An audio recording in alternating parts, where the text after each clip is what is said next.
Everyone, and welcome back to our channel. In this video, I'm going to show you how to connect posthog to a Shopify store step by step. Posthog provides powerful analytics, letting you track user behavior, events, and conversions in your store. So let's get started. First, you're going to grab the posthog snippet. You're going to log in into your posthog account and then navigate to project settings.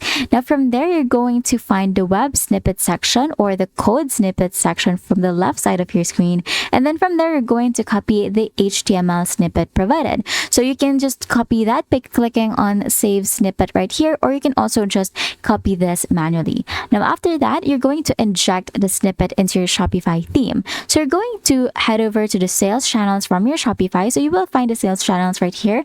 This is actually just a section. And then from there, you will find this online store. So you can see it just below the sales channels. And then after that, you're going to click on the themes right here. So this one, the highlighted one, is actually the themes. So you will see it just like that. And then after that, you're going to click on the three dots next to your theme's name, and then you're going to select edit code.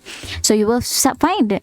So you will find the three dots right here, just right beside the customize, and then you're going to click on edit code.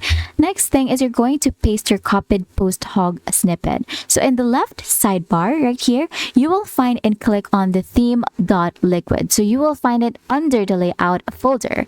Now from there, you're going to paste your copied posthog snippet just after opening the head tag. So you will see the head tag right here, and you're going to paste the posthog snippet right there at the highlighted section. After that, you're going to click on save and exit, because this will ensure that the posthog tracking script is loaded on every page of your store. So again, this is the save. You're going to click on that, and then it will be saved. After that, that's it. You can now have your posthog connected to your Shopify store. Thank you for watching, and I'll see you in the next video.